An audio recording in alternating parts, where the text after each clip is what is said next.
And I remember at 3 a.m. getting a call from this assistant saying, "Hey, Hans Zimmer, he's here. If you want to come down to the studio, I'll let you in." You know, I walked in and toured the studio and I couldn't believe it. I said, "I will do anything to work here." So that was the pivot I made. I want people to heal. I want people to get more in line with their own consciousness and their own soul and their own heart. I want them to be alive. And then I start releasing the music just as a gift to people.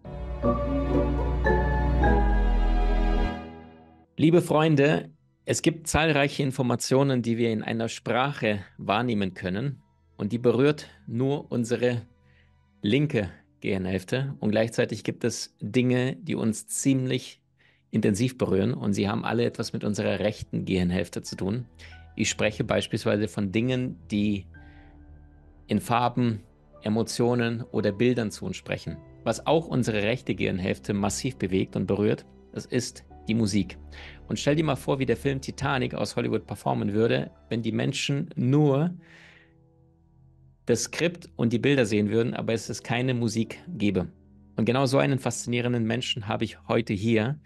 Aus meiner Sicht ist es kein geringerer als der nagelneue Hans Zimmer. Nur der Unterschied ist, dass die beiden ungefähr 30 bis 40 Jahre lang trennen. Ich liebe diesen Mann so sehr und freue mich so sehr, dass er Zeit hat, gemeinsam hier darüber zu sprechen, woher seine Kreativität kommt, wie seine Geschichte möglich war und wie er es schafft, jedes Jahr über 1 Milliarde Mal abgespielt zu werden, alleine auf TikTok, 150 Millionen auf Spotify, auf YouTube, auf diversen Kanälen. Das heißt, wenn du Tony Anderson nicht kennst, dann wirst du ganz sicher seine Musik schon mal gehört haben. Ich freue mich sehr, dass er da ist. Please welcome Mr. Tony Anderson. Thank you for having me. So great to be here. Dear Tony, we spoke a little bit before and I was so astonished and can't not stopping smile because your story was so similar to my story, even when we come from different worlds, completely different entities, different countries. And then you told me your story and I could not believe, because you're a professional musician, you're a composer. Yeah, I'm a speaker coach, and it's somehow the universe combined this talk, so our community and the people can understand how are you, how do you work, how do you understand this world. You are right now in Los Angeles, right? Yes, I'm in Los Angeles. Yeah. Wonderful. Can you give us like a little story how all this started, because you are incredible musician. I already told in German that I love film music, and if you love film music, it's not possible to live in 2024 without Tony Anderson, because for me you really you changed this world of cinematic songs and music, and it's kinds of completely different worlds which you bring down on the earth. How was all this possible in your life? Well, first of all, my family is from Chemnitz before the war. And so when I did my test, I am so German. And just ask my wife, because the way I eat, it's 100%. When I'm in Germany, I said, these people eat the way I want to eat. So I feel at home. When I'm in Germany, they say, welcome, you're one of us. And so I wish I spoke the language. I'm sorry for the English today, but I will say, I think there is a parallel there. And when I learn about the technology and the music that's come out of Germany, I'm really astonished at the legacy that Germany has. And so I'm from, the US. I was born in South Florida, but really as a child, my parents raised me and my 4 siblings in Nebraska, which is in the middle of the US. And it's just prairies and it's grasslands and it's crops, corn, soybeans. It's a lot of cows. It's not so different than when I go through the Bavarian countryside. I say, oh, this looks very similar. Or if you take Normandy in the north of France, it's very, very similar to this. And we did not have a lot of money growing up, and my parents did not educate us with music. We lived on a farm. We had gravel, dirt roads leading up to our home. And my father worked really hard to try to take care of us, but he had to work multiple jobs. So we would only see him really in the evening. And so my mother was the emotional heartbeat of our home. And she was the tender one and the kind one to us. She would always read us stories, tell us to go out and play, teach us how to do our chores and our work and take care of the animals and the garden. And she was full of life and full of humor. and very expressive. She's a dancer, and she was very theatrical. Even when she would read us stories, she would always do the voices in a very, very particular and specific way. And I think my imagination and my siblings' imaginations flourished in these years in the 1990s because we didn't have technology coming at us from every angle. You know, obviously no cell phones, but more importantly, we didn't even have a television. I think for religious reasons, my mom was afraid. You know, we were never allowed to watch certain movies or shows, but that's easy to do when you don't have a TV. And she also thought video games would just destroy our brains. And so I would always love going to my friends' houses who had movies and TVs and video games. But at our home, we just had a farm, and we had a bunch of trees and animals, and we would make up stories, my siblings and I. We would just make them up and record them on little tape recorders. And I think those years of not having a lot of technological stimulation unlocked something in me. And it wasn't until the very early 2000s, when my parents had moved us back to Florida for better work for my father, that a computer showed up in the house. And my older brother figured out how to download an illegal version of a program called Fruity Loops, which you don't have to know music to make music these days. Just a disclaimer. And I don't know music. But Fruity Loops was the first program that let me use the computer keyboard to type in little dots on a screen that would represent notes, and it would loop, and you could make an audible loop of a synthesizer or a sound of really any kind. It didn't sound that great, but then you could layer, and the more layers you added, the more complex the sound could be. And then you could also stretch it out to the right and make it a long format composition and song. And my parents, of course, politely asked me to use headphones because of how bad the music sounded at the time. But it was the first time in my life that I was not limited in time to a technological device. You know, any video game we had at that time, because now that we were back in Florida, we had TV and video games, and my mom had finally relaxed. I think she finally realized this is not going to destroy my kids. If they want to destroy themselves, they'll find a different way. But she always said, we're going to limit how much time you can play on video games, but we'll never limit the amount of time that you want to spend creating. So if you're intaking something and consuming something that someone else has created, we're going to limit that time, maybe 30 minutes or an hour a day. But if you're going to be creating something, we will not limit that because that's coming from you. And by the time I got to university, I took that same computer with me, and I made music that was equally as bad. I'll send some of it to you, my early compositions, if you even want to call them that. And I'm so thankful because a roommate of mine named Derek, he said, hey, the stuff you're making is not so great, but have you ever heard of Hans Zimmer? And I said, no, who's Hans Zimmer? He said, he writes music for movies. And I said, oh, like the background stuff. And he said, no, you don't understand. Hans Zimmer makes music that you want to listen to before you watch the movie and after you watch the movie. And it's a character in the movie as well. It's that good. And he started giving me CDs, also of Thomas Newman, Harry Gregson Williams. And I really liked Harry Gregson Williams because Harry Gregson Williams was electronic with orchestra. And I didn't know it at the time, but electronic music had a big role in my life. My mom actually used to take me to clubs when I was 14 or 15 years old because I needed a chaperone, just to hear electronic music acts that I really liked. When I heard Hans Zimmer and Harry Gregson Williams using electronic and drum machines and synthesizers with orchestra, I said, that's something I want to listen to. And that same friend who introduced me to Hans's music was also a filmmaker. And he said to me, hey, I have a 30-minute documentary about sex trafficking in Southeast Asia and these victims that were trafficked and their road to being healed. Would you want to write the music? And it was a deeply emotional story. I remember crying when I watched it because I didn't know this happened. And 30 minutes of music flowed out of me in like a week. I mean, I saw the movie. I didn't even know music. You know, I like what Vangelis, the composer of Blade Runner, says. We all actually know music, but a few of us went to school to know it in our left brains, but we all know it. When I watched that movie, the music just flowed out of me like water.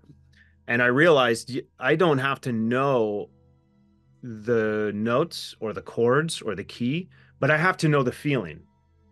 And if you can know the feeling writing music for a film, the job is done. You know, because the director is not going to say to you, well, I wish that was a different tempo or a different key. He's either going to tell you or she's going to tell you it is right or it's wrong. And for some reason, I got no notes on this. I got no revisions on this score. It was just whatever I wrote was there. Within a few years, I realized I can't make a living of this, doing films for friends. You know, I would get paid $300 here or $500 here, but maybe I could intern for Hans Zimmer. A brother of mine is an actual genius on French horn. He was in Los Angeles, and he was studying his undergrad. And I said, can I come sleep on your sofa? His name's Ben. And he said, yeah. I said, I want to record some of your friends with some microphones and make some music, but also I know Hans Zimmer's in the area and I'm going to try to meet with him. And he said, you're crazy. You're crazy. You're just going to walk into Hans Zimmer's studio. I said, I don't even know where his studio is. I could be wrong. It may not even be in LA, but I'm not kidding. Facebook was the greatest thing at this time. Nowadays it's not, but I asked a few people on Facebook, does anyone know Hans Zimmer? And someone did. They knew his assistant composer. And I remember at 3 a.m. getting a call from this assistant saying, hey, Hans Zimmer, he's here. If you want to come down to the studio, I'll let you in. And so I downloaded the directions off of Google Maps. I printed them out because I didn't have an iPhone. And I drove someone else's car at 3 a.m. to Santa Monica from downtown LA. And I was so nervous. And I got there and he said, hey, Hans is already gone. So you missed him. And I was devastated. I was crushed. Wait. It was in the night, 3 a.m. Yeah, 3 a.m. Yeah. Because Hans has like a driver. Apparently he just works all the time. And then the driver drives him home and he sleeps for a few hours and then drives him back. He's a very hard that would mean that Hans Zimmer is working also at night, right? Yes. Yeah, definitely. Is it for you also the time where your creativity is coming? Oh yeah, 100%. I try to write in the morning and it's not the same. But daytime energy, as you know, is very different than the nighttime energy. And I wrote a whole album called Nuit, which is just the French word for night, in 2021, because that's when I come alive. That's when I get my best work done. So of course, seeing Hans Zimmer working till 3 a.m. And I think he was working on The Dark Knight at this time. Maybe they had started Tron Legacy as well with Daft Punk. But, you know, I walked in and toured the studio. My friend Noah let me tour it. And I couldn't believe it. I said, I will do anything to work here. And he said, if you want to do that, you have to send your music in for us to review. So I sent in a bunch of CDs and never heard back. So, of course, I followed up every day, calling the front office. And the lady there hated me after a while. She just said, stop. I know who you are. Stop calling. And I said, well, I just want to know. No. She said, your stuff is shit. It's not good. And if you keep calling, we'll make sure you never work in town. And I even heard from my friend Noah, hey, they're really mad that you're calling all the time. So if you keep this up, this is not going to go well for you. So I quit. And I think by 2009, if you hear that from one of your heroes, it either sends you one of two ways. You either quit permanently or you quit and you figure out how to course correct. And I think I was in the second phase. I want to course correct. I want to do better, but who's going to teach me? Tony, just one question, because you mentioned it and it's so important fact right now for so many people who are listening to this podcast. He was one of your idols. You don't know this guy. Then a friend appeared and say, you know Hans Zimmer. Then you checked the music. You said, that's it. This is definitely the way you would like to go to. You went to LA to a friend, slept on the couch. Somehow you managed to send you work. And your goal, you told me before, was just to get an internship, right? Just somehow come in. Yeah. And then one of your biggest idols, what did it mean for you emotionally at this moment? Do you remember this day, this moment? Oh, yeah. Yeah, because I was still not able to make a lot of money. I was living in southwestern Missouri at this time where I had done university. And I was really overweight at the time. I was really depressed. I didn't have luck with girls. I was really insecure.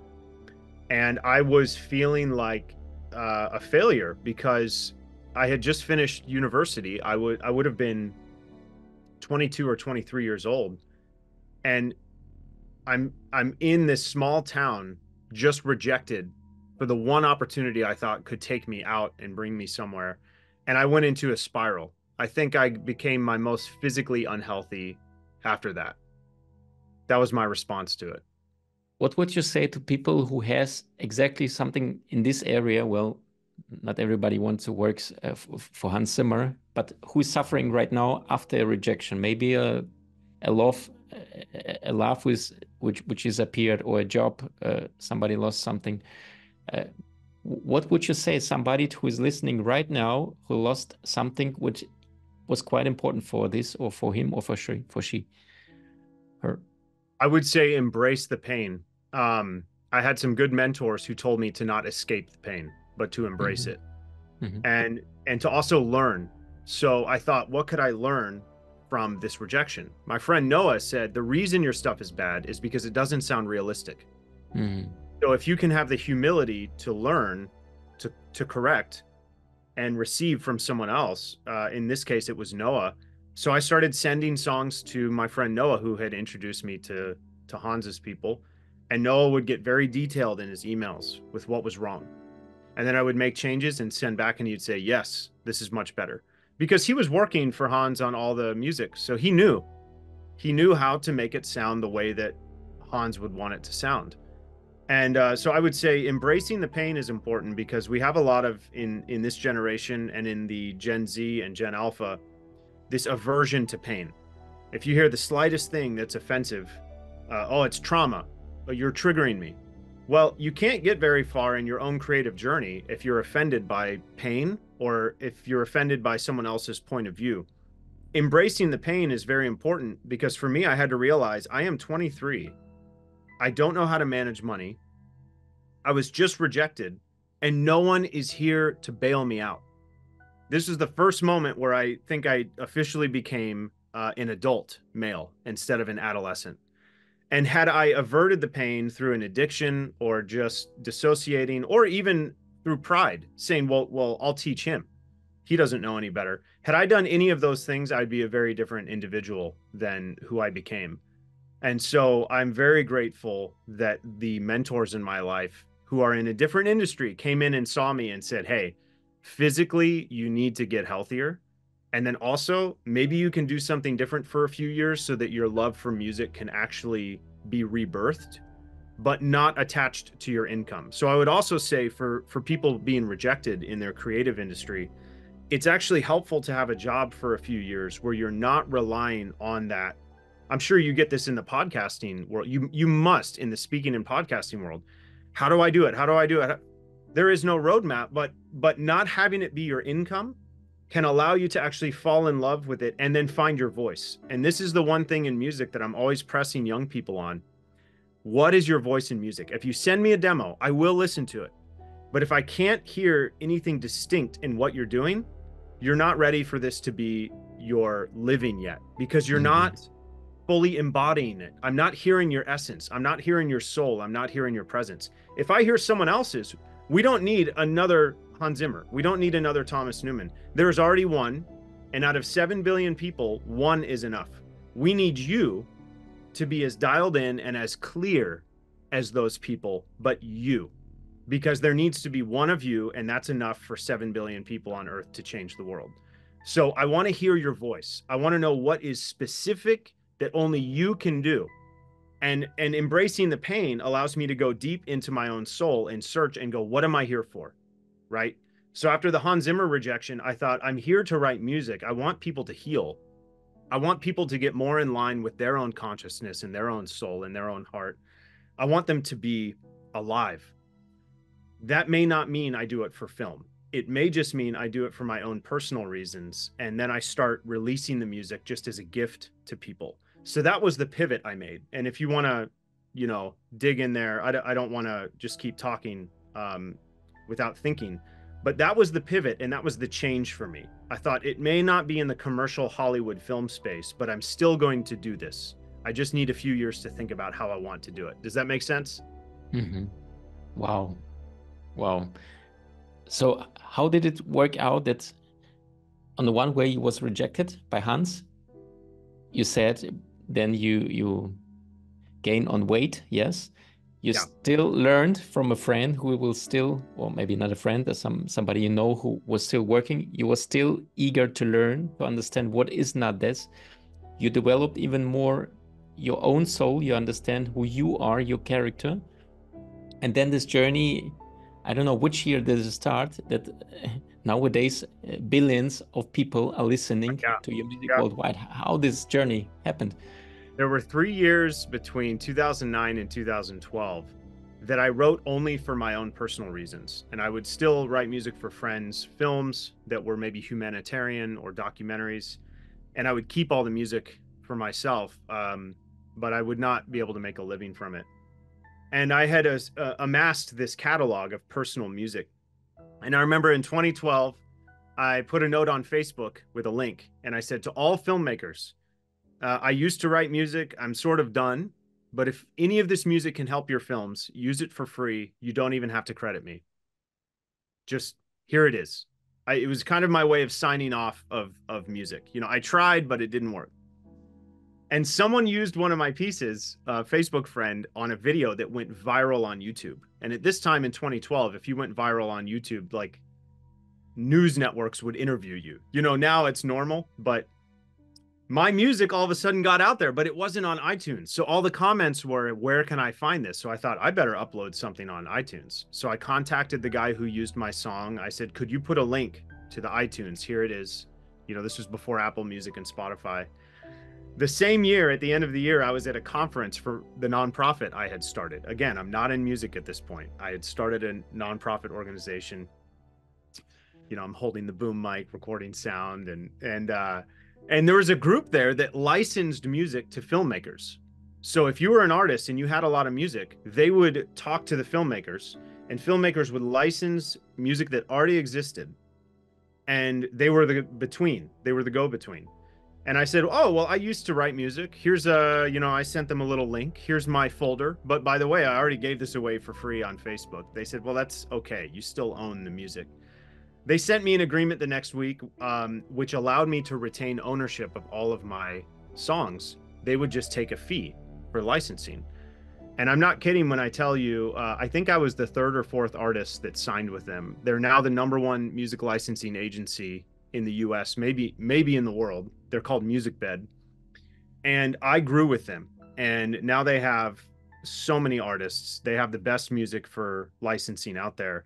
And I signed right at the beginning. And I'm not kidding when I say my life changed so drastically after that, because I'd never had money come in from my work. I'm still thinking your stuff is shit, your stuff is shit, your stuff. That's the message I'm believing.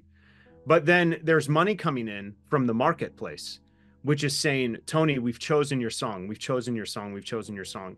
And it enabled me to not just start saving and investing, but actually putting money back into the creative process and thinking, I don't just want to be a silo that keeps all the wealth internally. I want to build an entire ecosystem.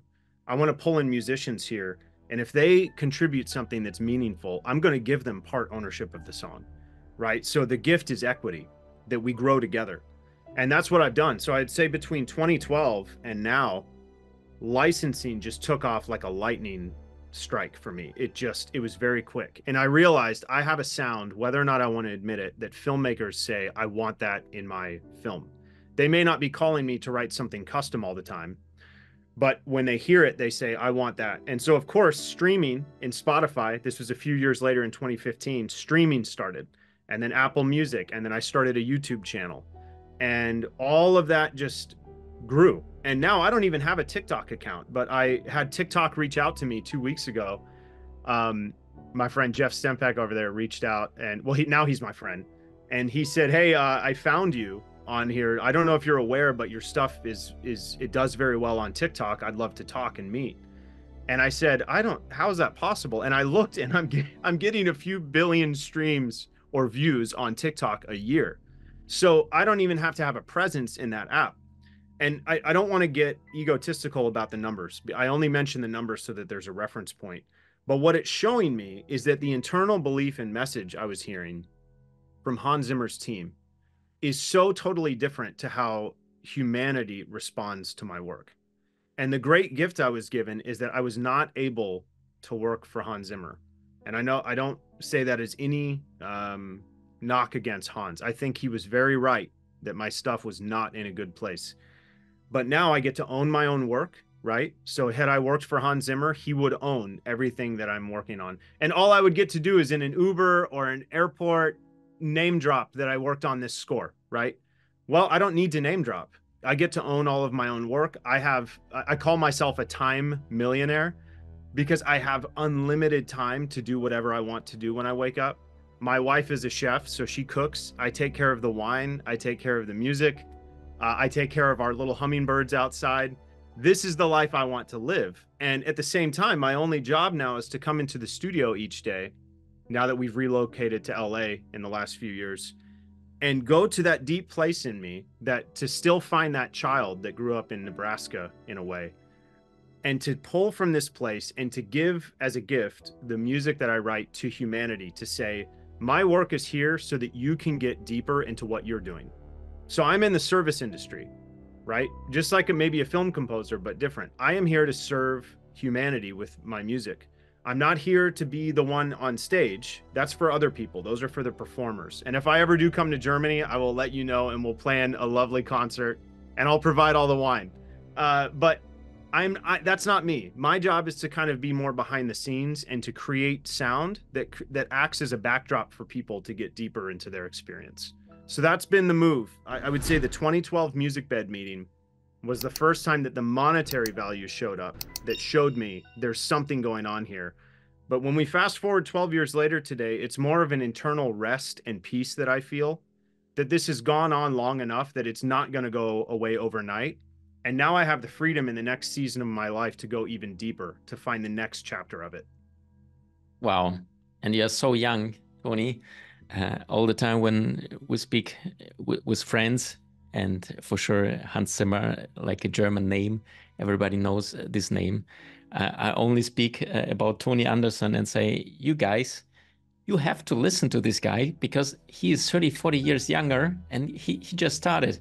And you know, you right now say you started 2012. It was exactly the same year when I started, and like 12 years later, all this came out. And which you don't know, I wrote also like a book called Soul Master, and it's number one. Yeah, it's number one in Germany, Austria, Switzerland. Also there is no option to getting higher. It's like number one bestseller, which became. And when I was writing, when I was writing Soul Master, I was listening to your music, which you also don't know, to get inspired for the universe. It's like a spiritual book. Wow. About the genius people, how they lived and how they all were like connected with this creativity. Like Michael Jackson says, get out of the way of the music, let the music write itself. There you go. Tony, we're running out of time. I have still two questions. First one, how does creativity works for you? I mean, first of all, wow, that you were so rejected. I have quite a similar story. I was also once rejected at the moment when I said, why? And we spoke before, the universe wants us some time to go our own way and not to become like Hans Zimmer too. How does creativity works for you? Is there like a process? What would you recommend for the people who are in the creative industry? Somehow we all need creativity. We have problems. So I don't believe creativity or inspiration is something that you go get. I think it's something that you posture yourself for. And what I mean by that is this: if we just slow down and we stop long enough and our body comes down to rest and our mind comes down to rest, everything we need is already inside of us to create. It's already all there. And for me, I believe my music is a gift from God that comes down, or comes down. I don't know if he's up or sideways or where, but I am a conduit. The music passes through me. My job is to shape it without crushing it and killing it, but to shape it and then to release it. So it's a catch and release. So I don't need to go out to the mountains. I don't need to go out to the ocean. I don't need to go out anywhere. I need to do the hard work of being quiet and still, and then I move from there. So creativity for me is very reflexive and responsive, but it's about the posture of my body and my mind more than it is going to get something. So I never go out to get inspiration. I go out to physical locations sometimes that I feel a pull to go there. And that's why I work on a laptop now, so that I don't have to rely on creating in the studio. So it's a little bit though of coming back and just going, as long as we can be quiet and still, everything we need is in us and it will flow. But if we're too busy, we're too overstimulated, and we're consuming too much from the outside world, it's going to make it very difficult to find our voice and be creative. Wow. That was deep. And the second question, you have a really strong mother, which already passed by. I'm sorry for that. And you told me before in our conversation, before we started the interview, that your mom cared for you and your brothers, sisters. You were like 4 or 5 kids. Yes. Yeah. That you learned these animals, this farm, living in the nature, which probably or might be also like this base where all this creativity comes from, the nature and the loving mom. And you told me this fascinating story that you were so into this music, which you understood or which just came out, but you was like 14 years old and was not able to come to the pub in order to listen to this artist. Can you tell this? Oh, and the yeah, meaning, yeah. And the meaning of your mom to you, Oh, even yeah. today when she passed away. Yeah. Yeah, so by the time I was a teenager, I had started hearing electronic music on the radio, Chemical Brothers, The Prodigy, The Crystal Method, and then of course trance music coming out of Europe, which I was obsessed with. And I told my mom I want to go see these people in concert, but I can't buy a ticket because when I call to buy a ticket, they say I have to be 18 or 21 unless I have an adult. And we were back in Florida at this point. And so my mom would drive me out and take me to these nightclubs where people were trying to sell me drugs and all sorts of other things. But I got to see my musical heroes at these clubs, and my mom would be there with me dancing and also trying to protect me like a mother hen when people would get too close. But my mom understood that my heart was coming alive when I would hear this music. And I think she was not thinking of herself and what she wanted to do. She was thinking, what can I do because I see my son coming to life? I want to do everything I can do to make sure he can have any opportunity he wants. Because she knew I wanted to go into the military at that time. I was in a military program in high school. That's how they do it here in the US. They start getting you early to try to get you. But then she saw this other part, and I think she was the voice in my life saying, are you sure you don't want to lean in to this? Because you seem way more alive here than you do with the military thing. And I love our military. I do. But it for me, I think I needed to go here. And it was her sacrifice of going to these clubs with me that I think back now, it's crazy. You know, I miss her every day. She passed away in 2019, and I've written some music about her, but I still carry a lot of grief. You know, people who've lost their mothers, it's a very unique pain because our mothers are our emotional attachment as babies. For years, we need our mothers even more than we need our fathers in those first few years. And so it was like the warmth of my life went out like a candle when she died. And it's been multiple years of me trying to get that back. But I think the great gift I have is when I play the piano or when I sit down at night, I do feel her presence sometimes in the room. And specifically in the song I wrote about her called Ariana, this is what I'll end with. But I couldn't believe that I've heard from hundreds and thousands of people who have lost their parents to cancer. And the song Ariana is a gift to them, but they don't know what Ariana is about until they read about it later and realize it's about losing a parent. So there is an energy in this instrumental music because we're not using lyrics which activate the left brain and tell you what to think. You're in a more integrated, both sides of your brain when you hear instrumental music. That Ariana song is able to transcend that and reach people in their place of loss, but also in a place of beauty. You know, I hope I get to see my mom again. And the last thing she told me was look for my smile, which is something I've been trying to understand, you know, since she died. So she's been a great gift to me, and I believe she is still in the middle of all of the music I'm writing. Wow. Wow. So, Tony, I'm so grateful, so blessed to have this possibility to speak to you. Yeah, the options we have right now through the technology to speak on different continents, divided by 8 hours, and still have this conversation, this interview. I'm so blessed that you had this courage, yeah, even if you was not in the best health and shape of this time, but to get stronger, to learn from it. And I can't even imagine how it is right now. Do you sometimes wake up and think, is it really happening?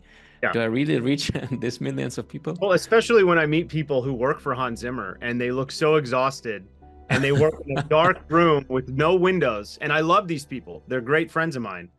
But they work for Hans Zimmer and they want to be doing what I'm doing.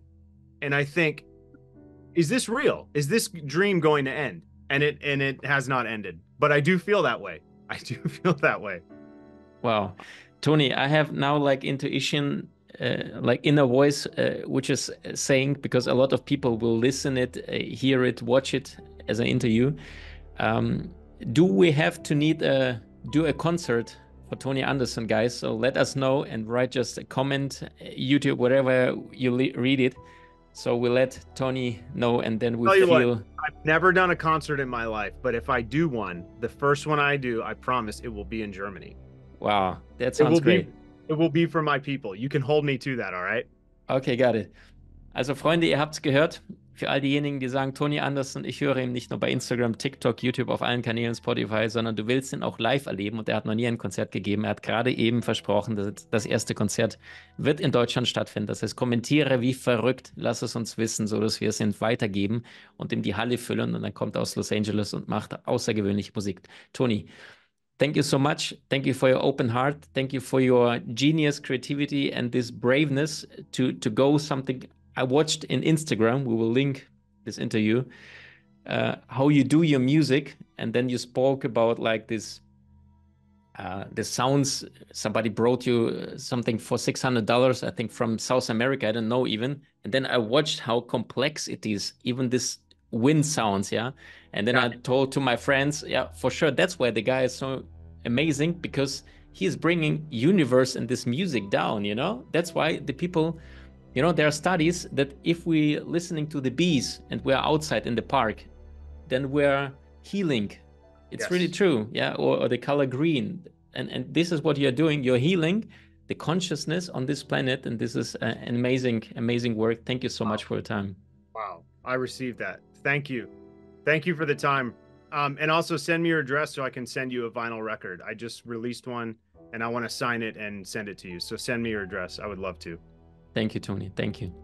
Wie hat dir die neueste Folge gefallen? Teile einfach deine Meinung in den Kommentaren, und wenn du Lust hast, mal richtig durchzustarten, so findest du in unserem Podcast Die Köpfe der Genies über 500 praktische Folgen von den führenden Experten weltweit. Einfach hier anklicken und durchstarten.